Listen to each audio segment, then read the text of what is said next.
Hey everybody, it's Nathaniel Avila reporting from San Antonio, and I'm here with Ruby Rodriguez and Serenity. And who are we joined with today? We are joined by my best friend, this bestie. I am gonna soon live with this human being, beautiful human. Oh my god. Okay, that was a lot. So basically, Emma is Serenity's best friend, but she's also studying to be a filmmaker, right, Emma? Yeah, I recently graduated high school. I'm going to be majoring in cinematography at the San Francisco Art Academy. I also an independent magazine called Nevermind Magazine, and we're currently working on the second issue, which is the theme of cinematics, so kind of tying all back to film. And yeah, I'm super excited to talk about it. Oh my god, I really would love to see that magazine. Like, when did the first issue come out? Like, it's already out? Yeah, the first issue came out, I think it was like November 17th or something around that time. I had working on that for a while, but yeah, issue 2 is in motion, and that will be, the submissions close February 12th, so yeah. Okay, awesome. Well, we'll make sure to grab like all that information from you at, outside of this or at the end, and then we'll link it, in the description so that everyone can see and participate, because it sounds fun. So yeah, this is gonna be really fun for me because like I haven't seen Emma. I know we haven't seen Emma. We haven't seen Emma since like so long. When was the last time? Was it? Yeah, we saw Joe Carey. Was it that concert? Oh my god, bro. Emma, we are not over that, like, at all. Still not over it. I still can't believe that you guys got to freaking see Joe Carey perform, bro. Like, how was that? That was like, absolutely incredible. I remember us joking, like, oh, and that. Yeah. And then he came out during one of the songs, and I just lost my shit. I was like, we both lost our shit, and we all like literally manifested that because we had been talking. No, we had just bought our tickets for what was it called? Shaky Knees, where Joe was gonna perform. He was gonna perform there, and so we were like, oh my god, I can't wait. Next year is gonna be so awesome. We're gonna get to see Joe Carey. And then, like a few days later, y'all go to the concert, and Joe Carey's here in freaking Dallas, and I missed it. So. Oh, very fun. Very fun. That must have been so epic. But anyways, we're just here gossiping like girls. Like, we are going to talk about A24 movies today, right, Nate? Mm-hmm. Yeah. So, A24, they became very well known by a lot of people for the movie Spring Breakers. Like, that was like one of the like major A24 movies that everybody kind of got into or wanted to see. They had James Franco, starring James Franco, Vanessa Hudgens, Selena Gomez, and even Gucci Man makes an appearance. So Vanessa Hudgens was in that one as well. I just said that. Oh, I didn't hear you. I think you kind of like fizzled out on the audio. There was 2 Vanessa Hudgens. So we're gonna talk about A24 movies. More of the movies. We're gonna have our favorite picks. Talk about that. But before we do that, it is an honor to be recording on today's day, because today's day is Martin Luther King Jr. Day. So we definitely want to take some time to observe, the day, because he is such an amazing, historic figure, and, he basically walked so we could run, so a lot of us could run, even though there is still a lot of change, that needs to happen. And I feel really bad because it's like, how long ago was that? That they've been fighting, with the struggle has been there for years. And to this day, even after his assassination, we still have a lot of work to be done. So we definitely just want to take the time to observe his incredible, work in life. He's one of those people that I relate to a lot, because he really genuinely cared about everyone. Like, he wanted everyone here in this country to live well and be well. And so, so I wanted to kind of bring up the fact that it's being called out now, like people who want to use Martin Luther King quotes and stuff like that as a front to fit their like agenda, their narrative. Because when the Black Lives Matter protest started, just this past year, you heard a lot of, well, Martin Luther King, said it was all about peace. What are y'all doing? And Martin Luther King never looted or burned or rioted or anything like that. But it's like, y'all only telling that one side of Martin Luther King. And first of all, we all know he was still murdered in cold blood. So it didn't matter how much peace he wanted, he wasn't going to get it, because that's just the matter of the fact. Here in this country that Black lives are so heavily discounted, like that. So they're not telling the side where he's quoted saying that a riot is the language of the unheard. So there was nothing else to do but to, go out and take it to the streets, because everyone's tired. It's been going on for so long. So I just want to take the time, to say that, get to know the real MLK. Yes, he did want peace, but in the end, if you follow through with all of his speeches and everything that he's had to say, in the end, he knew that it was going to have to come to, something violent, because it's just, well, what else is there left to do when you're not being heard, when you're trying to do things right, you're protesting in the right ways for I don't know how long, or supposedly the right ways, because back then, Sorry, Serenity just dropped our light. I'm so sorry. So sorry. I think Bernice, King's daughter, tweeted recently. Did you see that? I saw... Yeah, Bernice... Hold on. Serenity is just like fucking all of our shit up right now. Bernice King, are you talking about her on Twitter? Yeah. Yeah, I saw that she tweeted. If you want me to, I can quote it, or you can. I don't have it on me. I think you can pull it up a lot faster. Okay, yeah. So she sent out a tweet, and she says, please don't act like everyone loved my father. He was assassinated. A 1967 poll reflected that he was one of the most hated men in America. Most hated.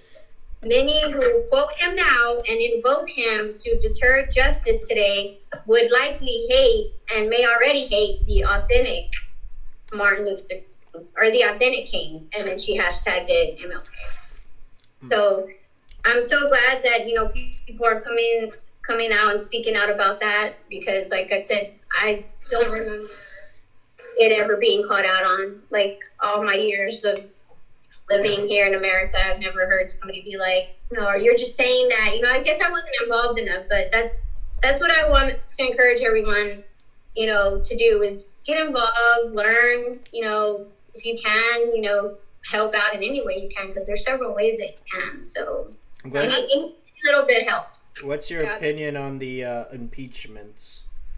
Wait, Emma was going to say something. Oh, sorry.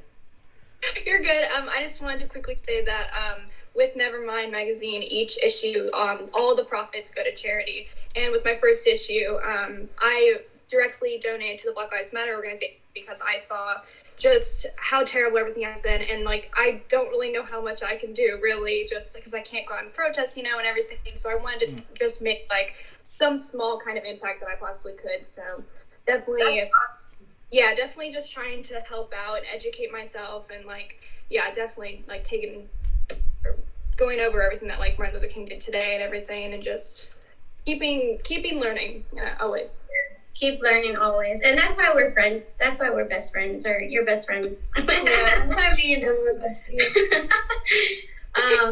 But yeah, definitely continue learning. And like I said, read up on Martin Luther King, get to know who he really was and what he really stood for. And don't just use his quotes to use them to fit narrative. Actually believe and actually put in the word that he did in any way that you can. So yeah.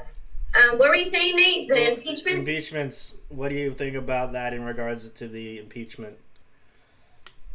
What do I think about the impeachments? Not the impeachments, but the use of King's quotes as a justification for acquittal in the Senate. I didn't even know that they did that. You didn't know that they did that? I just texted you about it earlier, and you said you wanted to talk about it. What the heck? Hold on.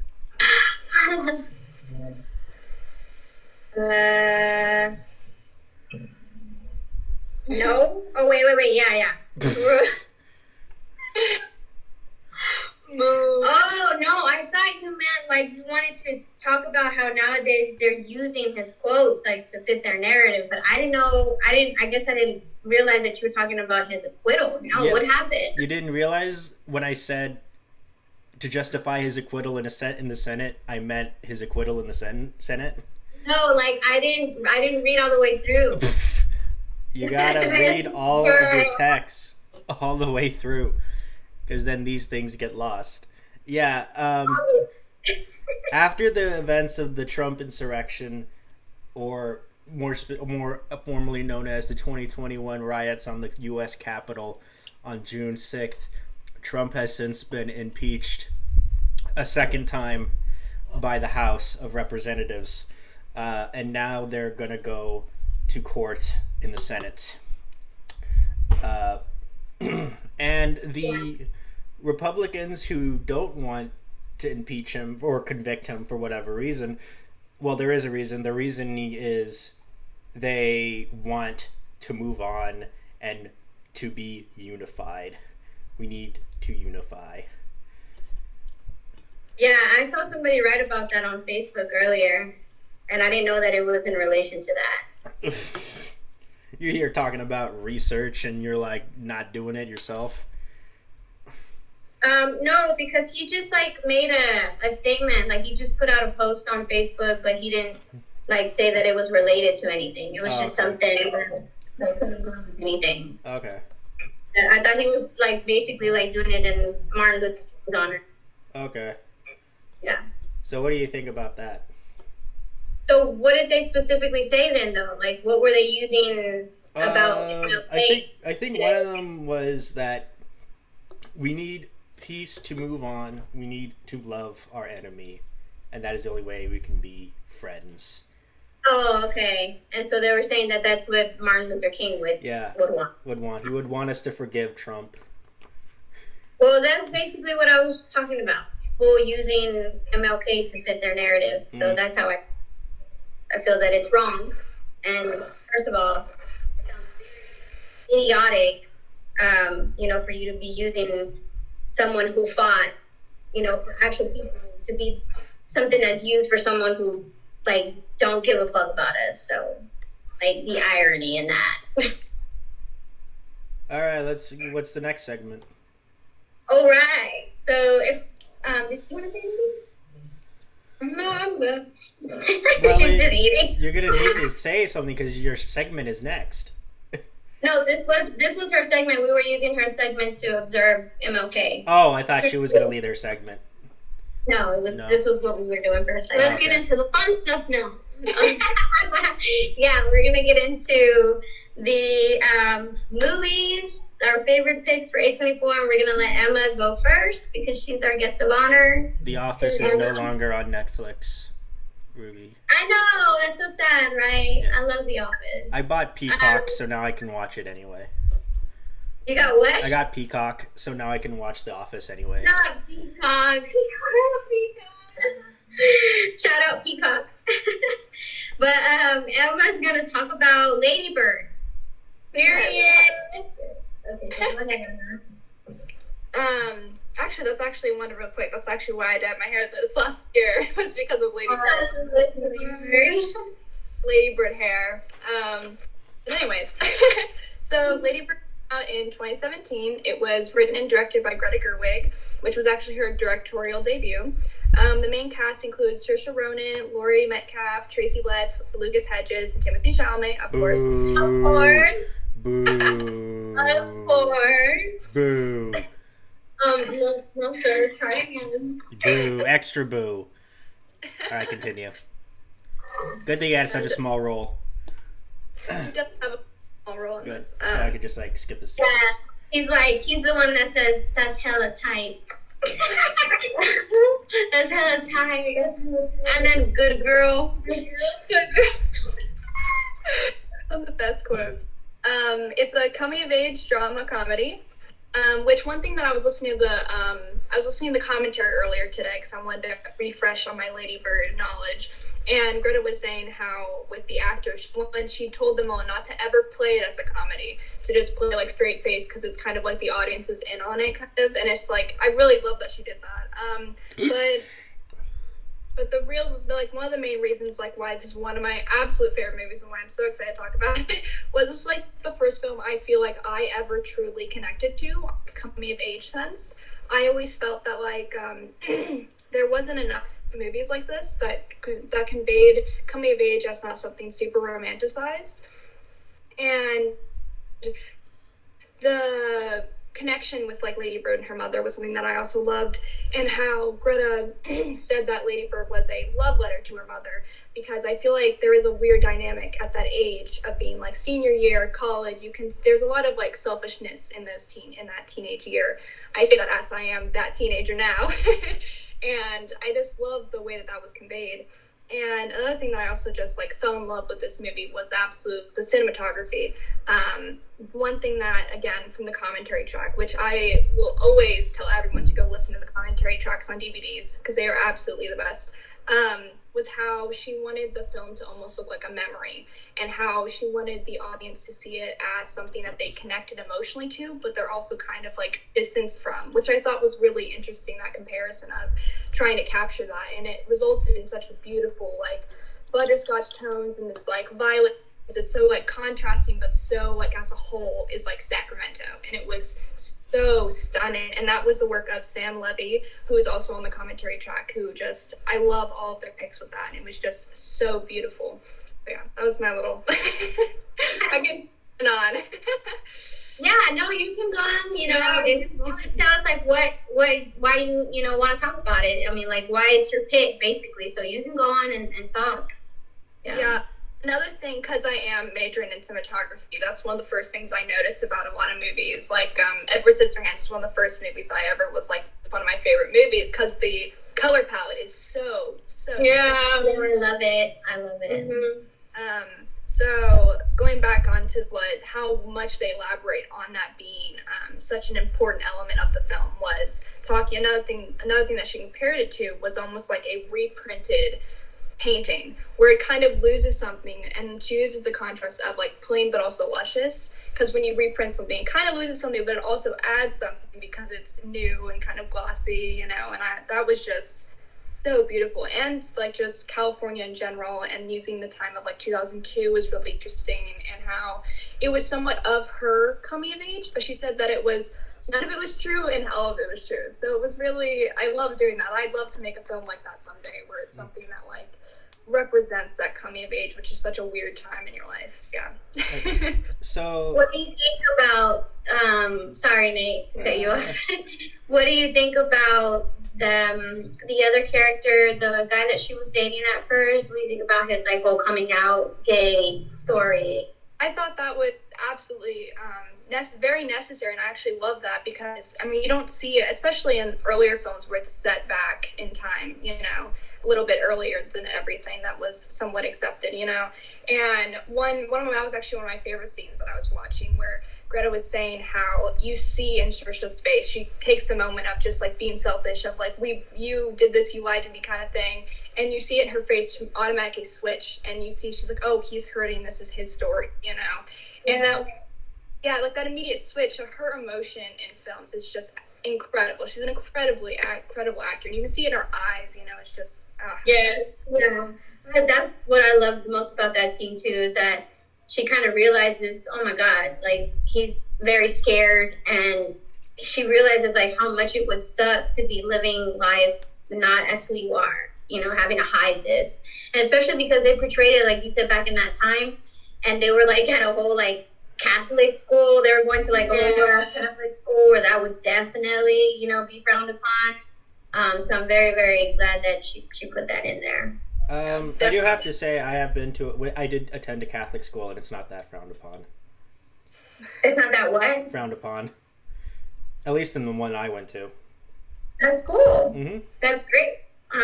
My cousin went to a Catholic school, and he said that, you know, during his time there, they would still, like, punish him by hitting him on his hands and stuff like that with a ruler. And that's shit like old school. That's like old school stuff.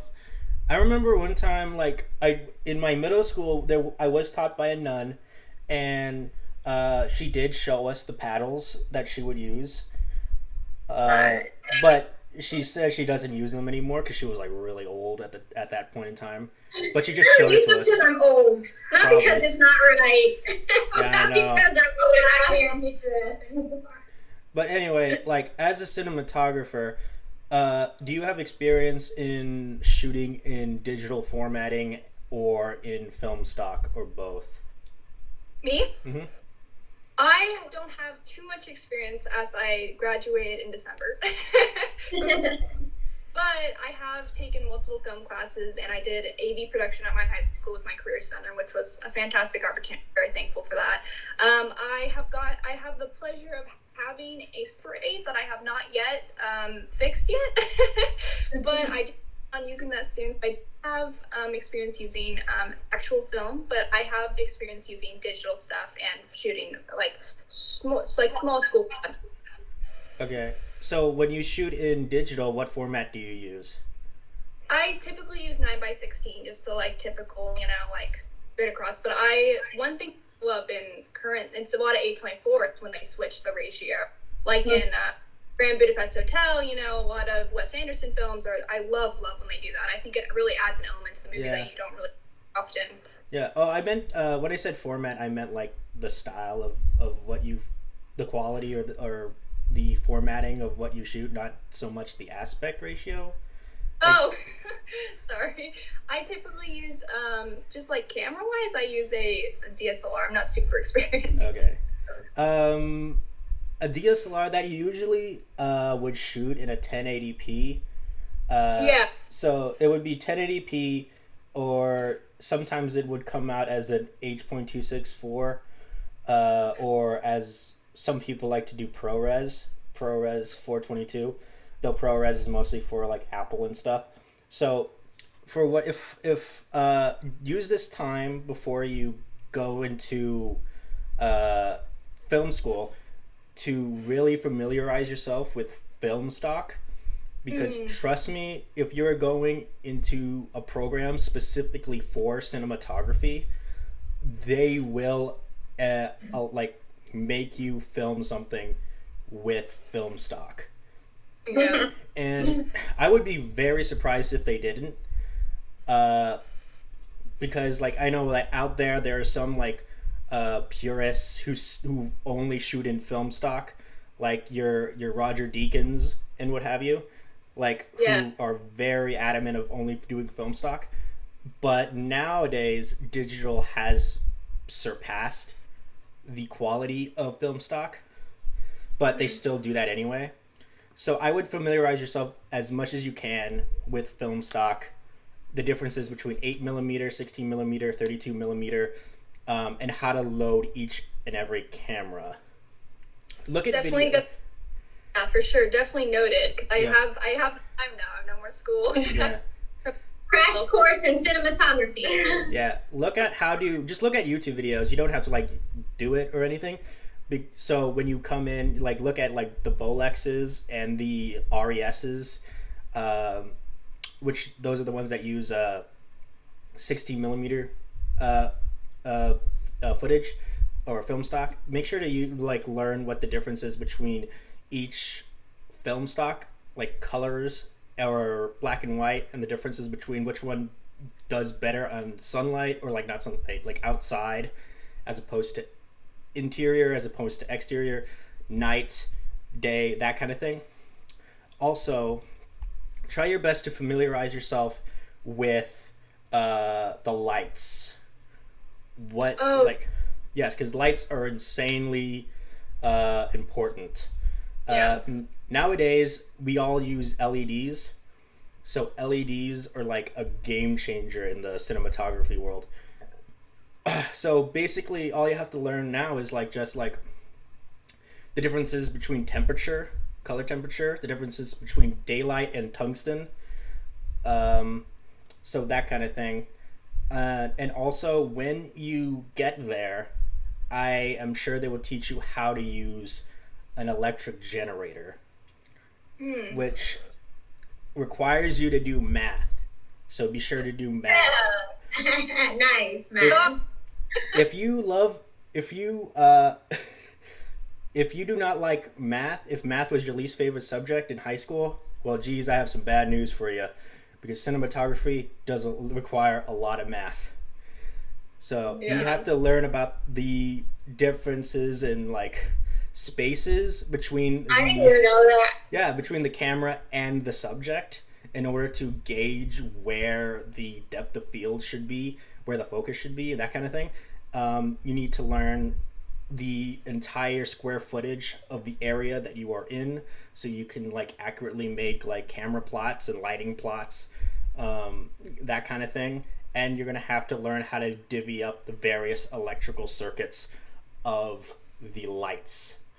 Oh, yeah. Yeah. I have lots of setting up to do. But thank you so much. Like, definitely needed. I will take anything I can get right now. Yeah. Are you good at math, Emma? No. Well, like, when I pay attention, yes. And with stuff I'm passionate about, I always pay attention to. With normal school stuff, no. Well, but I get it. I totally get that, because it's like now you're like gonna involve it in something that you love, and it'll make it more enjoyable. So yeah, I get that. Personally, I think I don't like using film stock. I prefer to do digital because it's a lot easier to use. So I don't have to worry about, oh no, is the film gonna end? Like how much minutes do I have for 100 feet of film? And then after that's done, I have to unload it and reload a new cartridge of film, and then I have to write that down and all that kind of stuff. So if you just do digital, that removes all of that out of the equation. Instead of film rolls, you just do it with SD cards. You just take that out, give it to the DIT. The DIT just duplicates it and triplicate, gives it back to you, put it back in, and then you do it again. And it's a lot easier than doing the other thing.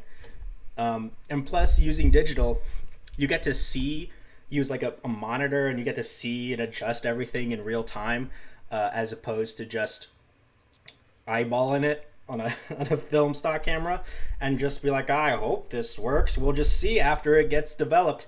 But anyway, like you're like in modern day, they're gonna just digitize it anyway. You're gonna have to send it to a lab and have that digitized. So you might as well just do it the other way. Though there are some pros and cons. If you still like, if anyone in the audience likes using film stock, go ahead, use film stock. It's also pretty good. The quality is undeniable. It looks way more aesthetic too. Like I love the way he's just saying it's more complicated, and for what? I know, but like, what if that's your style? Like, what if you like that? Yeah, that's what I'm saying. If you like it, go ahead. It's just more complicated. Yeah, like, the quality is undeniable. Plus, it also has like this really cool look, like vintage effect. Like if you like seeing the film grain on there, that's cool too. You can also do that one. Yeah, you can also probably do that digitally as well, like insert 60mm film grain. But like anybody who knows what they're talking, like knows about cinematography, will look at that and say like, yeah, that's digitally imposed. Yeah, there's a lot more convenience, and a lot of more you can see like with digital. There's a lot of just like, oh, immediately like this looks okay, I'm good, next, move on. You know, I haven't personally worked with film. I have shot a lot of photography on film, but which again is very tricky, because you're like, I don't know how this came out, you know, and I need a roll, you know, you're always like, I have to get this back, I get this built, you know. So yeah, definitely I prefer digital shooting stuff, but I'm excited to try and shoot on film eventually. But, like especially in San Francisco, I am like 95% sure they're gonna require you to make a film in film stock. So with that, I guess we'll move on to the next movie. Who's gonna go next? Ruby, you're like disappearing. for a bit. Like your head is just like you're like a floating head. She disappeared. It's the invisibility cloak. Yeah, I'm using the invisibility cloak. You know what I just found out? That there's gonna be like this new video game coming out called Hogwarts Legacy or something like that. God, I want to play it so bad. But if they don't have Draco in it, I don't want it. Well, it takes place. He's not gonna be in it because it takes place in the 19th century, before he's even alive. Oh yeah, that's right. It's in before. Yeah, it is. Yeah, it takes place. It looks so awesome though. Like I saw it and I was like, wow.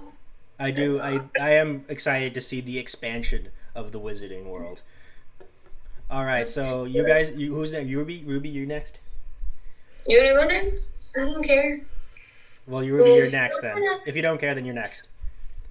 Huh? Okay. If you don't care, then you're next. Wait, what about Nate? Has Nate gone? I haven't gone yet. No, I'll go after Ruby. Okay. I'll go last. Okay. Okay. All right. So, yeah, we're so unorganized.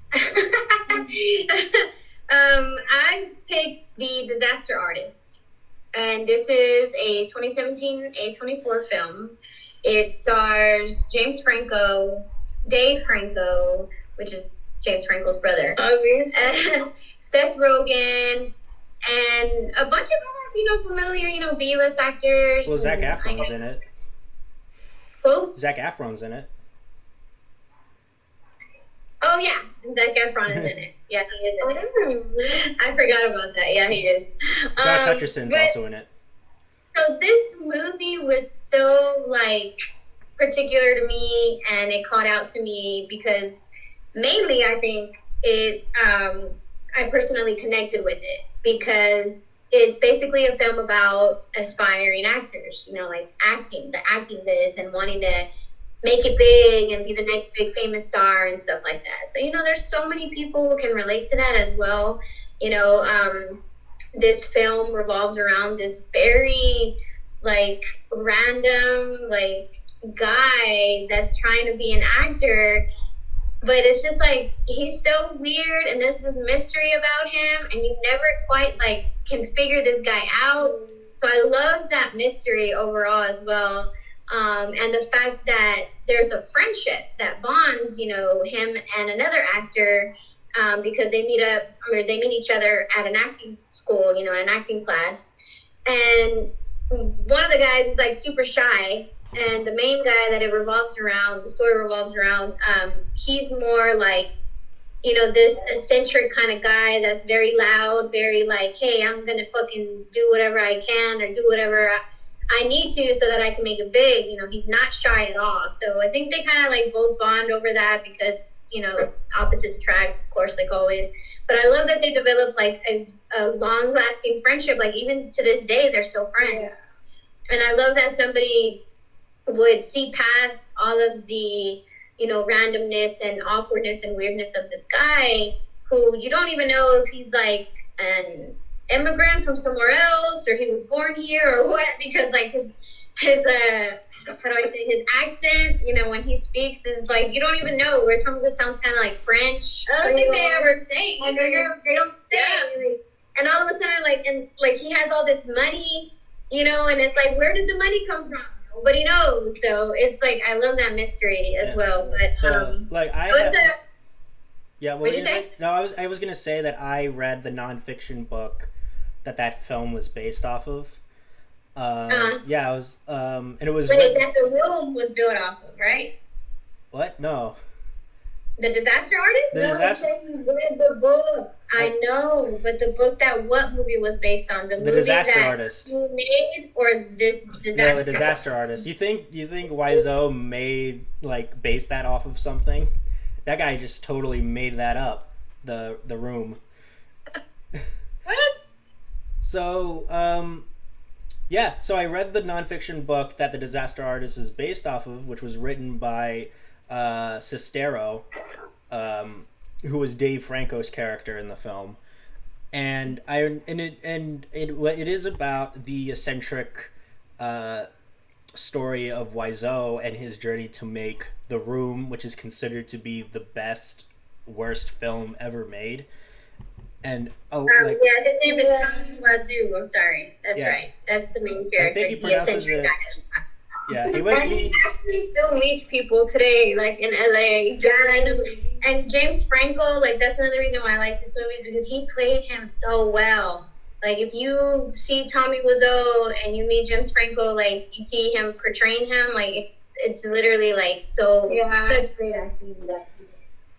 So and like the film basically is like portrays how this person who knows nothing about film and the film industry trying to make a film and this was the result of trying to be taken seriously but ends up doing the opposite of that. And well, he didn't know. He knew some because like he would take acting. He knew who the big directors were and stuff like that. Like he did know some, but as far as filmmaking, he lacked in knowledge. Because he never. His whole thing was him being an actor. The only reason why he decided to make The Room is because literally no one would cast him. right. Like he had such a hard time auditioning and stuff like that. So this is why I love this story, because he's like so determined that he's not going to let anything, stand in his way. And that's why, him and his friend were like, hey, let's just make our own movie. And he had the money, so he's like, we're just going to go ahead and do it. And that's when it became something bigger. And like you said, it was supposed to be serious, but it turned out to be, like a laughing riot for so many people. And a lot of people loved it, but not in the way that he thought it was going to be. Yeah, but it wasn't the way he wanted it to be. Yeah, people still hold screenings and they have various rituals in terms of what happens on screen. And I know, like, according to the book, what actually happened was that that Wiseau basically dropped off the face of the earth for a while. And he claimed that he was in London, but Sestero believes otherwise. But at the time, he was working for like a very high class, clothing brand, like a Tiffany's and Company type place where like all these celebrities shop, and he was like one of those people who like shows the celebrities around, gives them clothes, that kind of thing. And he was like very popular there. Like he was doing really well. Until finally Wiseau came back and was like, here's this script I wrote. And just plops it on. And he's like, we're going to make it. And then Sestero was like, okay. So he had just been gone forever, and then he comes back because it was a movie. Yeah, and then, but like, sometimes he would, I think he also said that he called him a couple times, being all like, I don't know if I can do it, man. I don't know if I can go on. Like, that kind of thing. We'll see. Yeah. And also, according to the book, Wiseau was actually from Poland, but he claims up and down that he is from New Orleans because that's where he immigrated from. He immigrated to New Orleans, but and also he got his money. According to the book, he got his money because he owned like a bunch of strip malls in California. Oh crap! But see, they don't say any of that. Yeah, like they give no backstory. That's why it's like so mysterious from the movie. But dang, I would love to read that book. Yeah, they actually go into Wiseau's backstory, like how he was. I believe at one point he was forced to play Russian roulette by a bunch of corrupt Polish cops. Wow. Well, that explains a lot. It's like his character, like, or something like that. I don't know. I could be wrong. It's been a while since I read it. And so yeah, like that's basically what it was. It also I remember there was this one scene where Sestero and Wiseau were in the field playing football. Mm-hmm. And then they get into that fight, and I think it was Wiseau ends up tackling him. Or do you remember that scene? Yeah, I remember that. Well, that scene is actually in the movie. Go back, watch the movie, and you'll see it. Yeah, that scene that's the one you were talking about right now, right? No, in the actual movie, in the actual The Room. Oh yeah, no, they do show that was in the. Or I've seen that. I've seen that it was in The Room. It's in that movie that he made. Yeah. Where Wiseau tackles him. I think the whole time, like, it had me laughing it had me cracking up, like, whenever he would do his little, like, laugh, and he's like, oh. Yeah. It's so funny, Mark. And then also, out of all of us, so sorry. And my mom was always saying, "Oh, hi, Mark," like for a long time. I've been saying for so long, and then I had watched it, and I was like, "Oh, I get it though now." Like, why is my mom calling me Mark? Though in real life, it wasn't because of this whole like deep rooted argument that they had in the field. It was just because Sestero kept messing up. So that was just it. And also, Sestero was never meant to play that role in the room. Yeah, he had to get him. Yeah, because they were writing it, right? Like they were like trying to be like just partners on it and like make it together. No, Wiseau made it, and he wouldn't let anyone touch it. He originally wanted it for it to be a play that took place in a singular room, which was why it was called The Room. But then he like reworked it so it could be the way it was. And he cast this other dude to play that role of, I believe it was Mark. Mark was Sestero's character. So play the role of Mark, and Sestero was only in the production is in the crew as a line producer, and so. But Wiseau really wanted him to play the role of Mark, despite having already casted him. But Sestero was like, "No, I don't want to do that. I just want to do line producing. Jeez, just let me line produce. I don't want to act." And then he's all like, "You know what? Why don't you come in and portray the role of Mark for a camera test?" And Tricked him. Yeah, and then he was like, "Fine." And then after that, he was like, and then after that, more and more camera tests kept on coming up, until finally he was like to the other actor who was originally supposed to play Mark. He was like, "You're gone. Get out of here." Oh my god.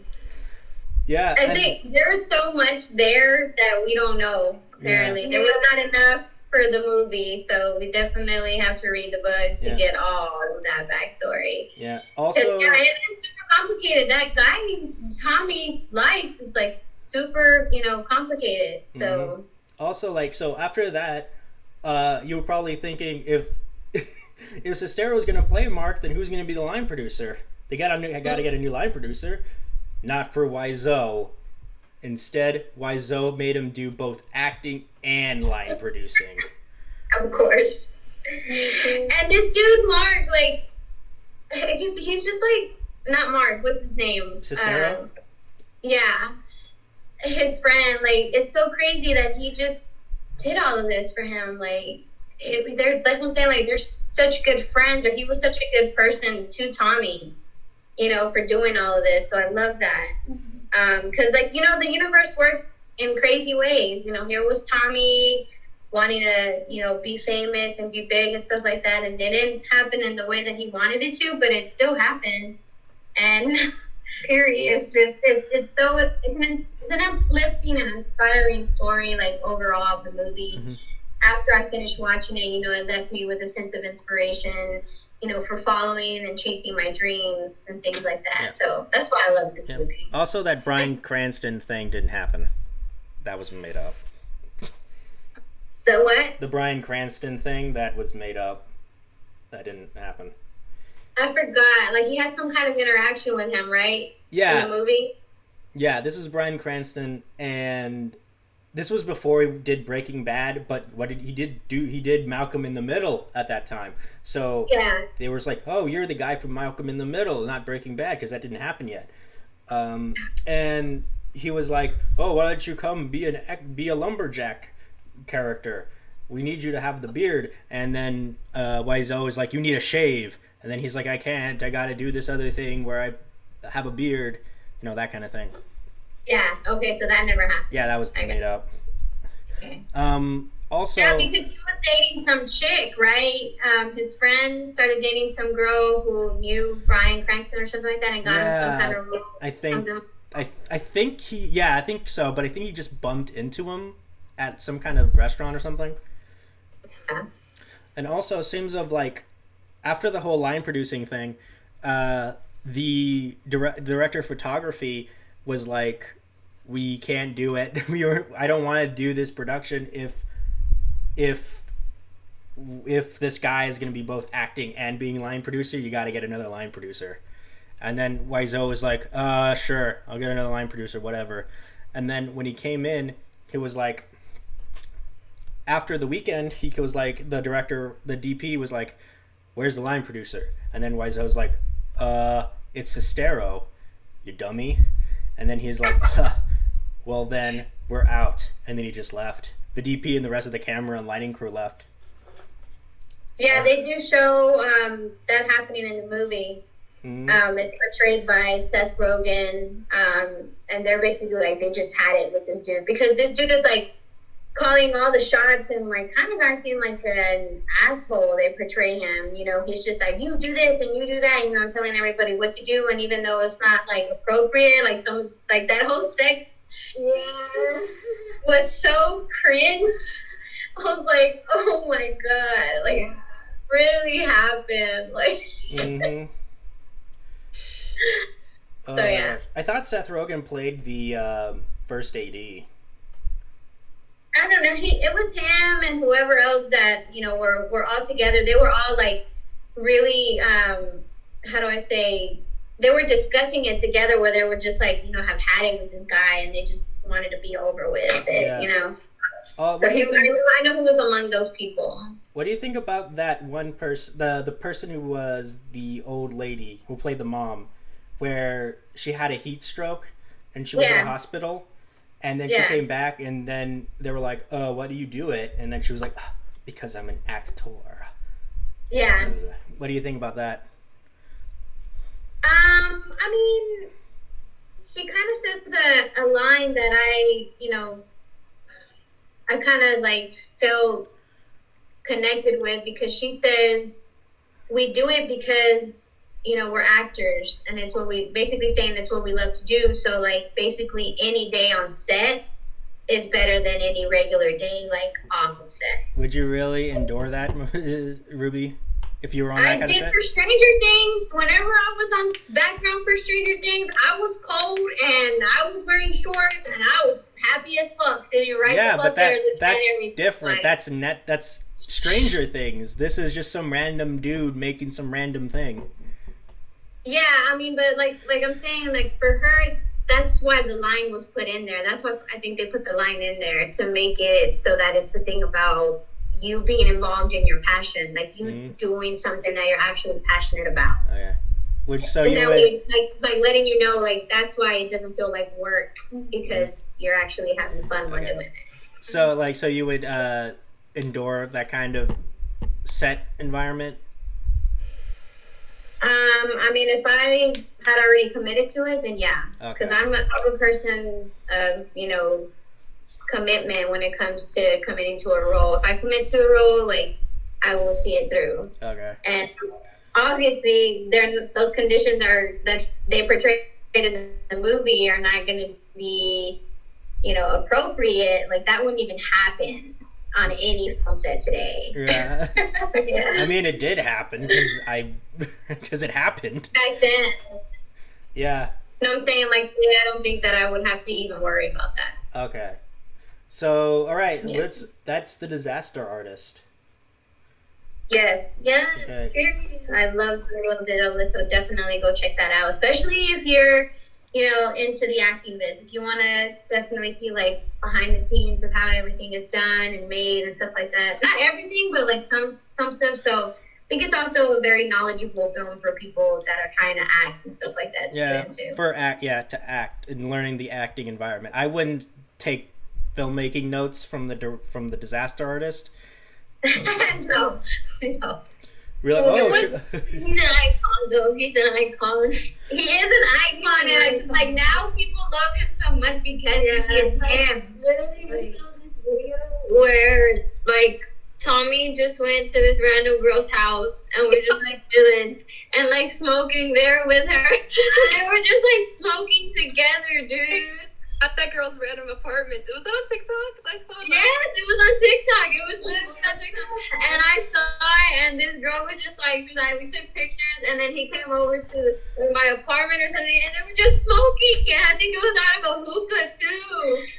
So, Yeah, I would definitely want to hang with Tommy.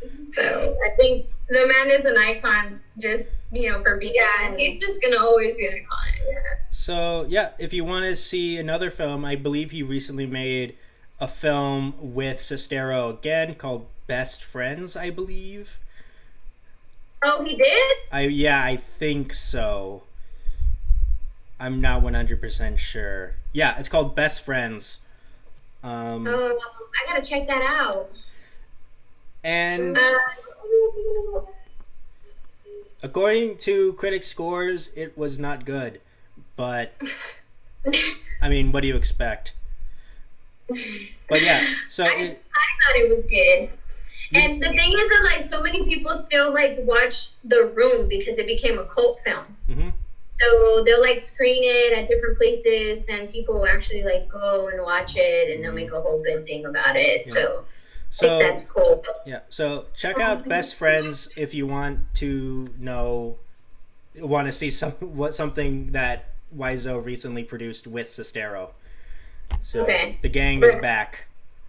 I want to see them. Yeah, I want to see them together. I love their friendship. You can go watch The Disaster Artist on Netflix. It's on Netflix right now. Netflix. Before they take it off, hurry. Why would they take it off? I don't know how long it's going to be on there. Okay, so all right, Your so turn, Nick? yeah, my turn. So are we ready to go into our time machines? Yes. Yes, we're ready to go to the time machines. What was Yeah, it? we're gonna go on our time machines with Edward. Yeah, What? with Cedric. Cedric Diggory. That's so dumb. That's so dumb. What are you talking about? He never travels in time. Actually, he does. Well, he doesn't travel in time, but like, he travels in Hogwarts.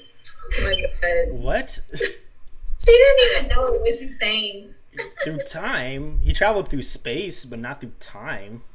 Yeah, he traveled through space. Same thing. It's not the same thing. So, Okay, Nick, come on, let's get to it. unless you count like a couple seconds passing through time. Alright, so we're going to go back in time. And we're going to go to the 19th century. The 19th century off the coast of New England. And we're going to be talking about Robert Eggers' 2019 film, The Lighthouse. Produced... First of all, this movie was like, I never got this movie. I tried to so hard. I watched the whole thing through and I was like, I still don't get what the hell was going on. Okay. I've never seen it. I have yet to see this movie. What I did love was the dialogue. And, well, I'll let you explain it. Alright, so this film was produced by A24 Regency on RT and it was distributed by A24. So this is a psychological horror thriller starring Willem Dafoe as Wake and Robert Pattinson as Howard. So was that why you referenced Diggory, Serenity? Edward? Yeah, Okay. that is exactly why. Yeah, Okay. they knew what they were doing. Okay. That that Robert Pattinson was in this film. So it's about two lighthouse keepers who try to maintain their sanity while living on a remote and mysterious island. Ooh. So it's about these two guys and they're trying to deal with living in complete isolation as opposed to being accept with each other. Now, a lot of people believe that the catalyst for all the events that follow was when Howard ends up killing a seagull or an albatross, and Wake was like, "Oh, them seabirds! If you kill them, you'll have the bad lucks." And then that's a lot of people believe that's going to be the sequences that follow is because he killed that bird. So then, after that, it's like this struggle for maintaining sanity within living in isolation. So, oh snap. Um, so what? Oh jeez. Anyway, so do you I guys? gotta say though, to me it seemed like both of these characters had already like been insane when they think so? got to the lighthouse. Yeah, Like but to me, it felt like they weren't all there from the very beginning. definitely Wake. Wasn't Howard something else? But that was like his first time being a lighthouse keeper. It was something before, and then he let somebody get killed, and he took on his name. He also had it was his first time being like a lighthouse keeper, but he also had like some trauma that Yeah. he was escaping from. Yeah, he was pretending to be somebody else because I think he let him die or something. Yeah. Something like that. It was something traumatic. So they were both like not all there. Yeah. When they first happened. So yeah, so that's what it's about. So do you guys think you can stay at an island alone? But they weren't alone. There was two people there. With you and another person, it's practically being alone. If I was with Emma, It'd be good. it'd be good. I'm gonna give you guys some friendly advice. Make sure to give you two some breaks in between. Cause trust me, when you start seeing each other every day, there's sometimes like a little anger comes out. Seeing each other every day. Huh? That's why he's saying that. I was gonna say that I did like, even though I didn't get the lighthouse, I really loved how it challenged William Dafoe and Robert Pattinson because they really went there. Like you could tell these guys were going crazy, and then the long dialogue that each of them would have with each other. Like the words were so like, it was just like different. I at first thought it was gonna be really scary because like you said, it's like a horror thriller. It's a psychological thriller. Yeah. Yeah. So but the way that I saw the trailer, it made me feel like it was gonna be scarier than it really was. And so I was really confused. I was really confused about what was going on other than the fact that they were going crazy. But I did love that we got to see character range for both of these actors and difference in dialogue. And the cinematography is beautiful. Like, it was perfect for the horror, psychological horror. It was nominated for Best Cinematography. Yeah. So also, like, if I was in an island alone with Ruby for an indistinct amount of time, oh boy, you best be on guard, Ruby. You're gonna kill me, Nate? No, you're gonna drive me up the wall, and I'm sure I'll drive you up the wall. I'm a pretty pleasant person to live with. Ask my husband. Well, yeah, but that's your Don't ask for husband. Don't ask for husband. Really, because Serenity is not really vouching for you right now, Ruby. She's a selfish teenager. Remember what Emma said. They're selfish at this time. Okay. Oh, jeez. You. Oh my gosh. Trust me. By the time when we get to month 6 and we're living together, oh boy, well, I'll be pulling my hair out. I think these two guys, it wasn't so much that they were alone, together on this island. I think it had a lot to do with the fact that William Dafoe's character was already crazy because he had been doing this for years, and the fact that Robert Pattinson had that traumatic past, and then he allowed William to make him go crazy, and then they were drinking some shit that they definitely were not supposed to be drinking. They were drinking these fumes, this kind of liquid that they use to light the lighthouse or something, but they definitely shouldn't have been drinking it. I know that. And then that was the result of that. Yeah. Also, they also since Wake was more experienced lighthouse keeper and Howard was not, he was very inexperienced. So Wake would constantly be up on his tail for constantly not doing things absolutely perfectly right. And that it kind of made Howard a little bit upset sometimes, all the time. Huh? Enough to kill a bird. Enough to kill a bird and then bury him alive. I think that's what he did. And yeah, and then also there was that one scene where they were about to like totally make out, and and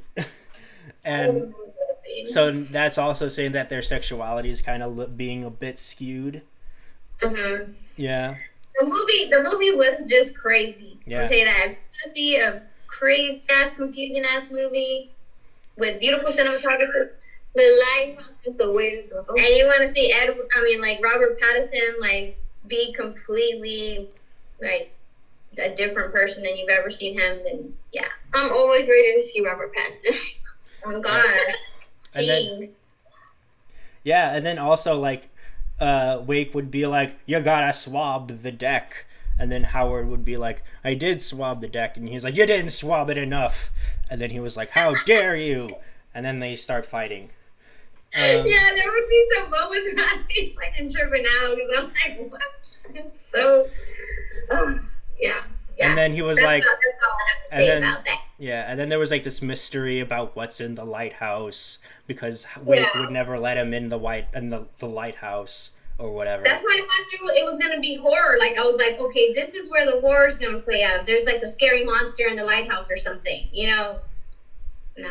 No. And then so that stuff happens. And I know for a fact, if Serenity and I were living together, I would be so, like, done. Oh, man, me too. Yeah, you would get sick and tired of hearing Timothée Chalamet and Finn Wolfhard on a daily basis. I'm like, geez, there's more than those people in acting. Oh, yeah, there is. There's also Tom Felton and who else? Who are we like? Cole Sprouse. Oh yeah, Cole Sprouse. Jaden Martell. If we were like, if you're like, let's do like Cole Sprouse, I'll be like, let's watch We Left Zach and Cody. I can watch that all day. Oh my God. Not the Zach and Cody. Why not? That was his best performance. Yeah, that's his. Well, let's watch Riverdale. No, I'm not talking about. His first performance was in No, I said Big Daddy. No, I said his best performance. Oh, his best Riverdale. No, I like Big Daddy. He's like, but I wipe my own ass. Really? It's like years.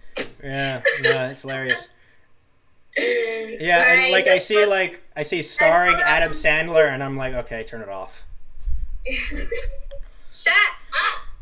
So we move on to mine now. No, we will never move on to yours. No. Okay, go for it. Okay, I picked something not so surprising. Hot Summer Night. Boo! Boo! It came out in 2018. This is definitely one of my favorite A24 movies, just because, first of all, I love like the scenery, like the cinematography in this movie is insane. Like literally, like nothing I've ever seen before, and just like I don't know, the Timothy's acting too in it. It's crazy. Nate, I am not appreciating you right now. I mean, the cinematography was good, but the story was so paper thin.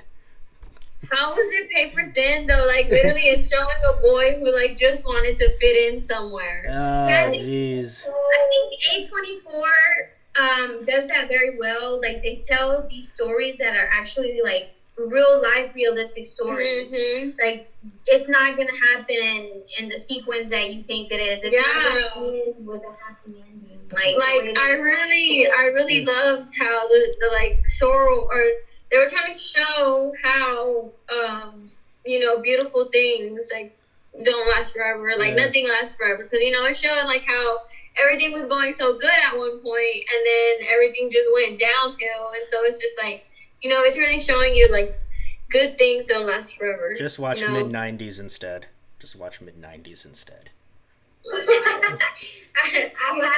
love mid-90s. Yeah, mid-90s. But that's another. And the soundtrack in this movie. Midsummer. I mean, down here. Like, what are you saying, Emma? Mid-90s up here.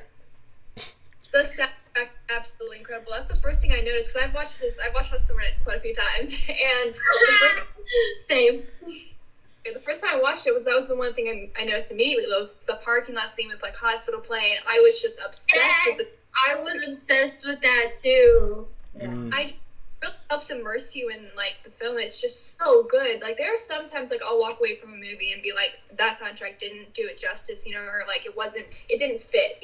Everything has to be so cohesive for like a movie to be so good, and a soundtrack can change that drastically. So this soundtrack was so good. Yeah. So when I watched this film, I noticed that the story was really not there.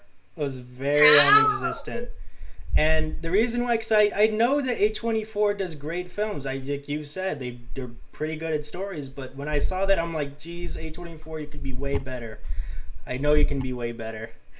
And it's definitely not one of the best. I think it's still like a really, really good movie. And the character design. I think they went as far as they could with this story, because it's really a story revolving around this town and this whole like the society that was there, where they were just having the time of a life. Like people would go here on vacation, and he started trying to take advantage of that by selling drugs or whatever, because he met up with this other guy who sold drugs, and it just became very easy for him. So I think that's as much as they could go with that story. It's like, it's a drug dealer type of story, something wrong, and then they threw in the whole hurricane that happened during that time as well into the story, and it integrated in that way.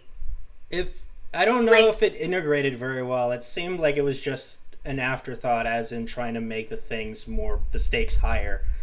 And if that's they really couldn't go much of any other place. I mean, it's not like they were going to integrate aliens into a drug dealing story or something like that. I don't know. That's the exact issue. If you can't go any further than that, then we have a problem here. But that's why A24 is different, because like I'm saying, they're not going to always put something out that is going to be like, something that you've already seen, something that you're expecting. Because for a lot of their movies that I've seen, it's always been something that I'm like, oh, I didn't see that coming, or I didn't know it was going to happen, or that it was going to go that way. There was like a lot of things about the whole idea of subverting expectations. And when you subvert expectations, you got to make sure that the audience is fully captivated in what that thing is. And if it just like comes at you like completely left field, then they're not going to like that at all. Especially like case in point of what happened with The Last Jedi, where Rian Johnson was hailed as like, I subvert expectations. And when he did that, he did the exact opposite of what people thought was going to happen. And geez, that...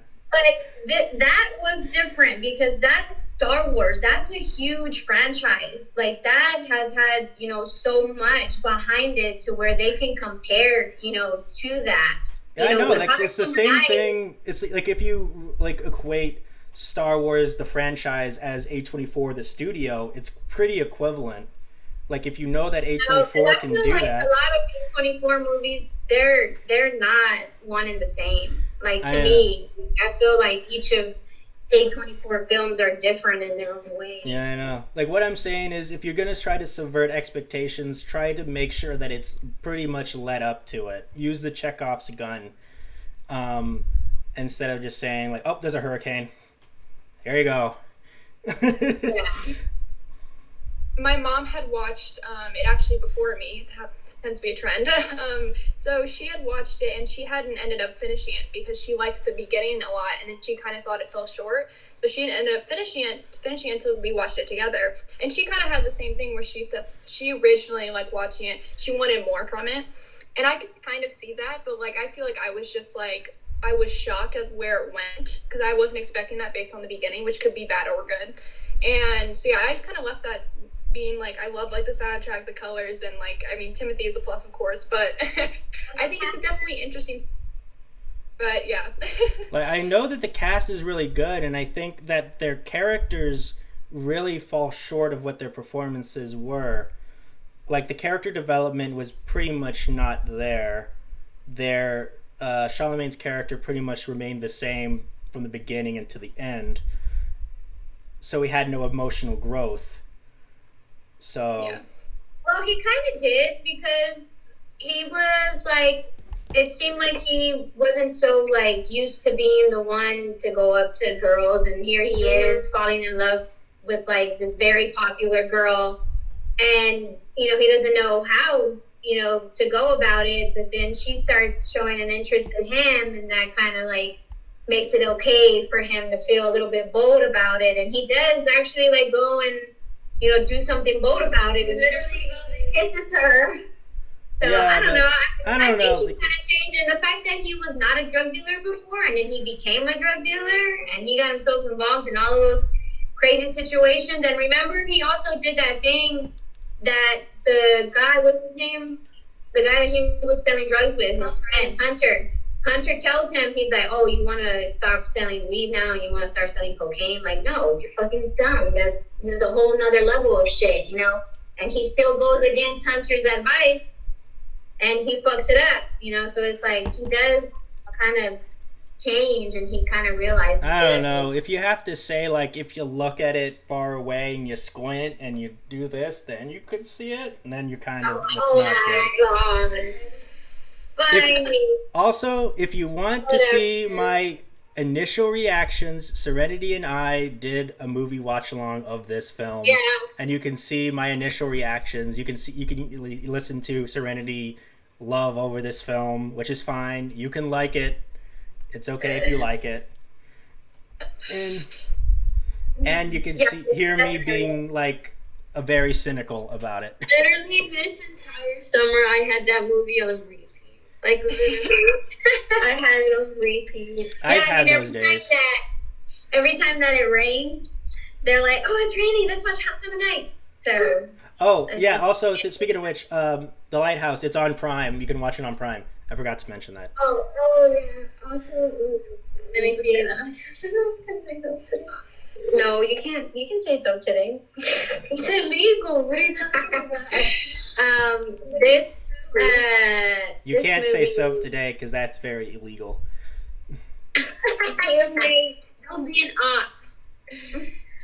Also, okay, so where can you watch this movie? Yeah. Yeah, you can watch this movie on Hulu. Okay. Also, I think you can watch it on Showtime.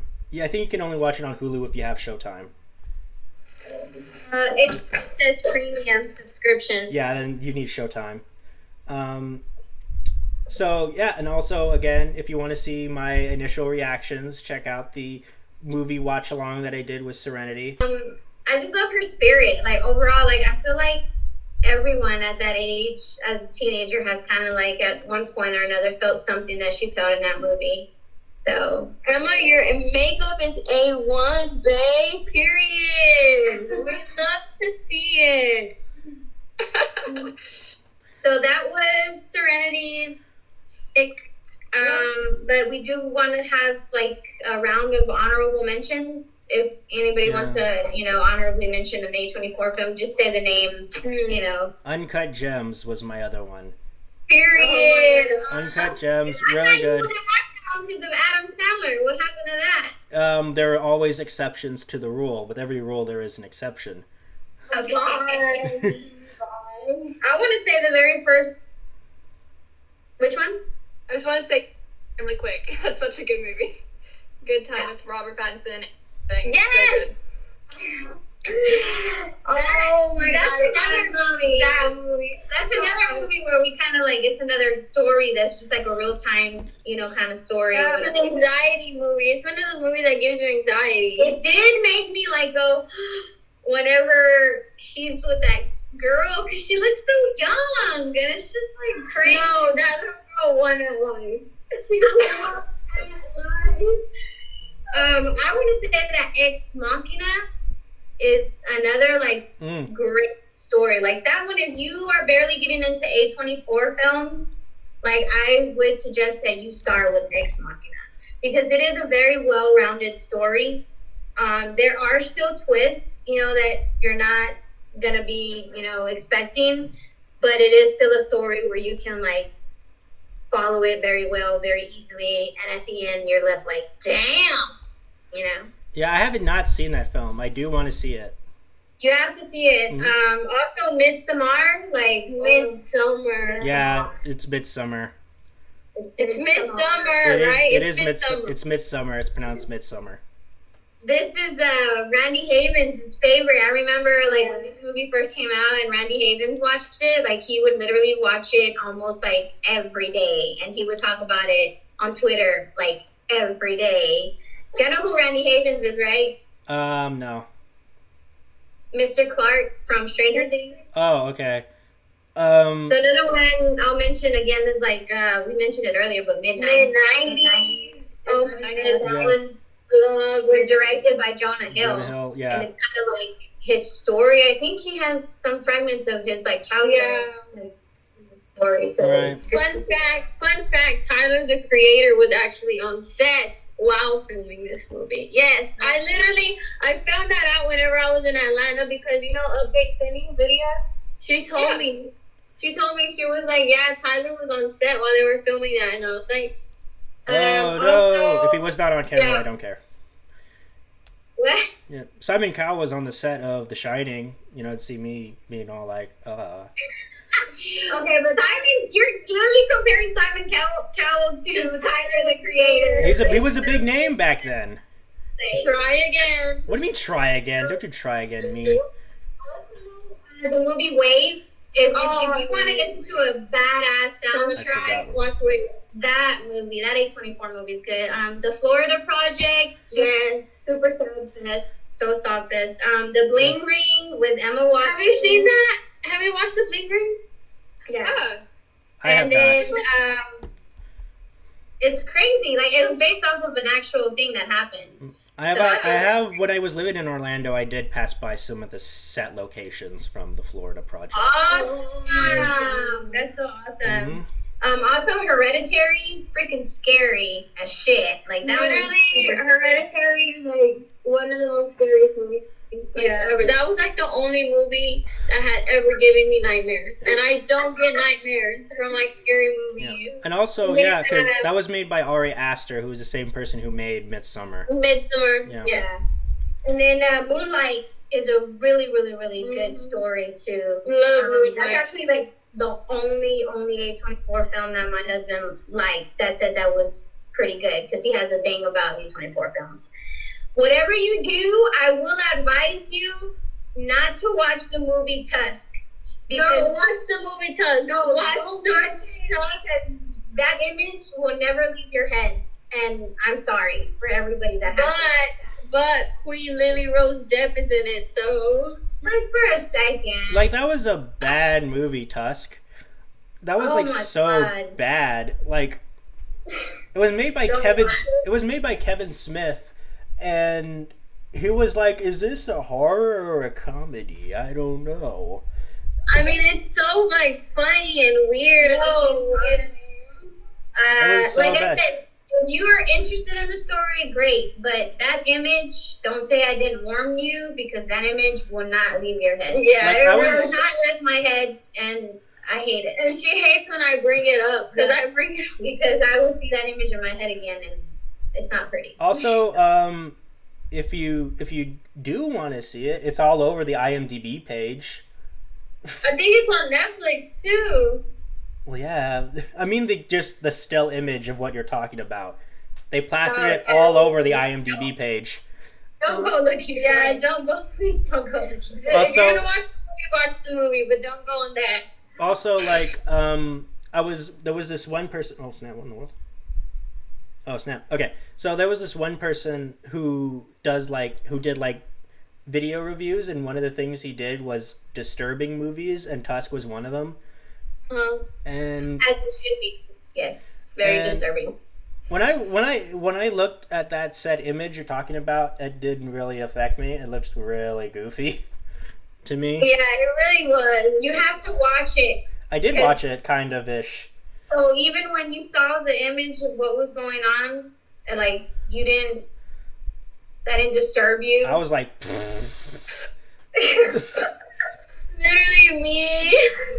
No, I didn't like that at all. It was so disturbing. if you want a real disturbing movie, watch a Serbian film. Now that'll give you nightmares. Oh my god, I'm gonna watch that soon because I saw that on the website that I use.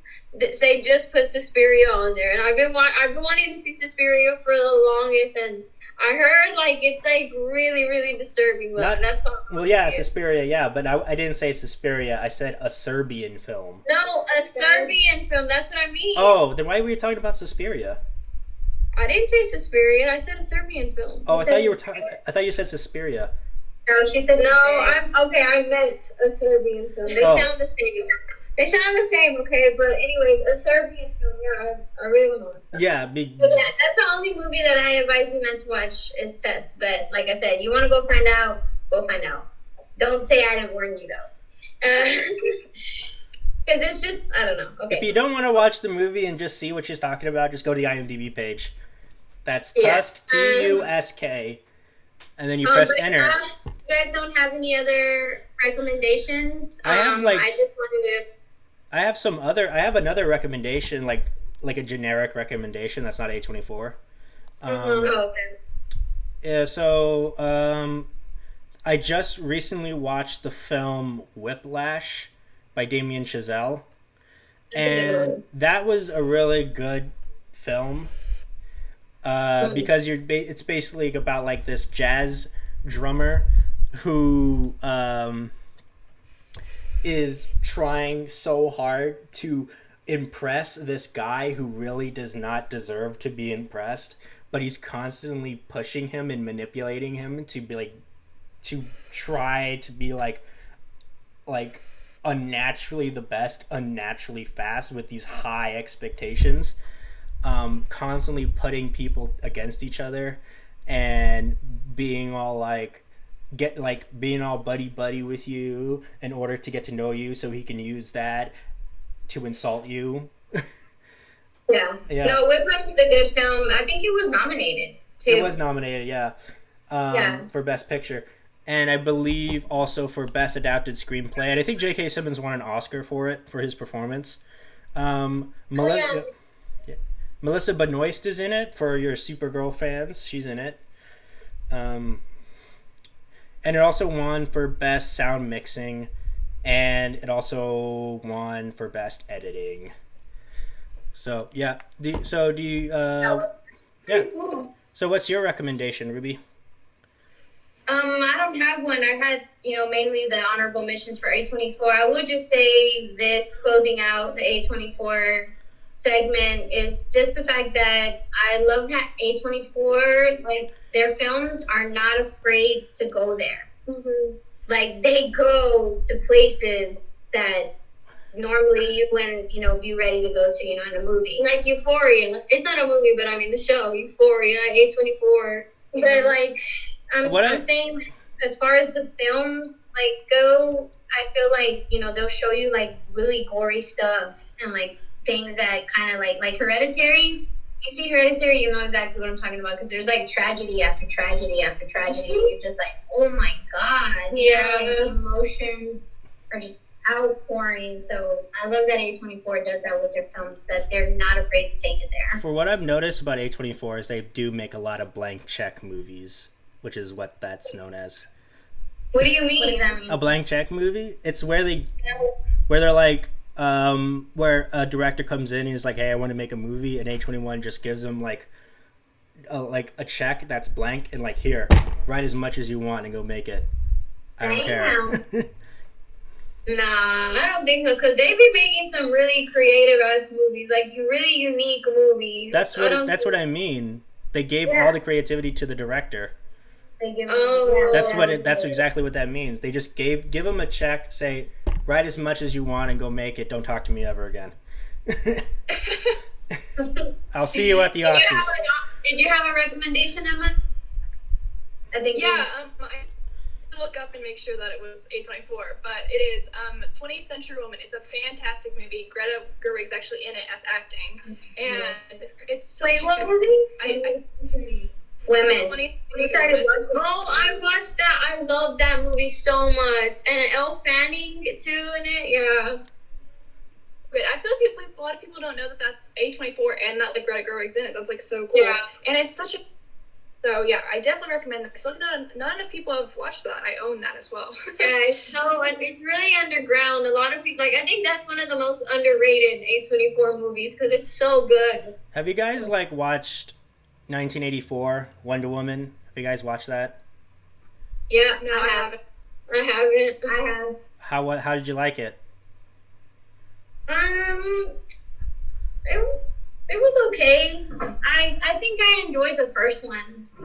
Before we go, I did want to say that our giveaway was such a success. Like, I'm so happy that we did it, and we got so many people to participate. So everyone who participated in that giveaway, thank you so much for doing that.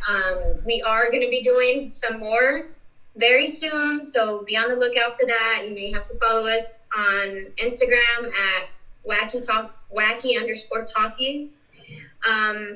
So you can see when that's coming up. And follow Emma on Instagram at its_.emmaw. And we'll put that in the description as well. Yes. If I remember. Thank you so much for joining us, Emma, and we wish you all the best in your bright future. Very bright future. Very bright. Heed my warning. Do look into all that. But anyway, that's it. Yeah, I have been Ruby Rodriguez. I have been Nathaniel Avila. Serenity. And she's been Serenity. And we'll see you guys later. And I'll see you later on tonight because we got to do some editing. Yup. All All right, Emma. Thank you so much. Bye. It's good to see you.